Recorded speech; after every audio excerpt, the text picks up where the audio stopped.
CMR ఇప్పుడు మరింత వైభవంగా విశాలంగా మన ఉప్పల్లో గ్రాండ్ రీఓపెనింగ్ 28 మార్చ్ 10, 20, 30, 40, 100 ఎంతమందినైనా పంపించిన నా కొడక ఇదే రిపీట్ అవుద్ది.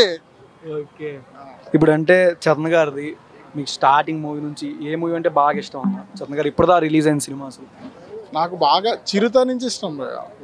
చిరుతలో కూడా ఫేవరెట్ అంటే ఆయన ఎక్స్ట్రాడినరీ యాక్టింగ్ అంటే రంగస్థలం. ఆయనలో ఒక కొత్త కోణం. అంతవరకు ఎంతో మందితో ఎన్నో మాటలు కొంచెం చిన్న చిన్నగా చేవాట్లు తిట్లు పడ్డాడు. బట్ రంగస్థలంతో ఆయన ఏంటో ప్రూవ్ చేసుకున్నారు. ఇది కదా మెగాస్టార్ కొడుకు అంటే, ఇది కదా చిరంజీవి గారి అబ్బాయిగా తనకు ఉండాల్సిన యాక్టింగ్ టాలెంట్ అని తనని తను చాలా మౌల్డ్ చేసుకొని ప్రూవ్ చేసుకున్నారు. ఓకే అన్న, ఇప్పుడు అంటే రామ్ చరణ్ గారి ఫేవరెట్ కలర్ వైట్ అన్న.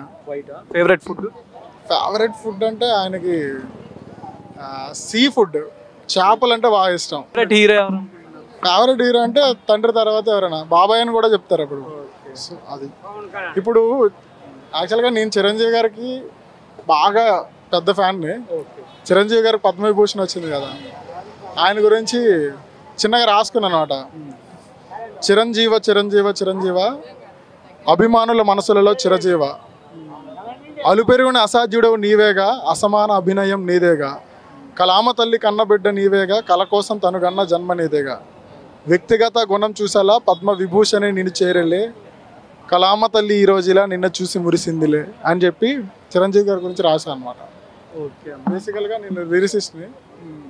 అంటే ఇక్కడ రావట్లేదు కదా, పొద్దున్న తిరుమలలో ఉన్నారు కదా రామ్ చరణ్ గారు. తిరుమల నుంచి ఆయన రావడానికి ఇక్కడ పెద్ద కష్టం అన్న. ఆల్రెడీ హైదరాబాద్లోనే ఉన్నారు ఆయన, వచ్చేసారు ఆల్రెడీ. బట్ ఇక్కడికైతే ఇప్పుడున్న ఇన్ఫర్మేషన్ అయితే చరణ్ గారు రారు, బట్ సాయి ధరమ్ తేజ్ అండ్ వరుణ్ తేజ్ వస్తారా అనే ఇన్ఫర్మేషన్. హాయ్ రామ్ చరణ్ గారు, ఇక్కడ వచ్చిన ఫ్యాన్స్ అందరి తరపున మీకు పుట్టినరోజు శుభాకాంక్షలు. Many many happy returns of the day.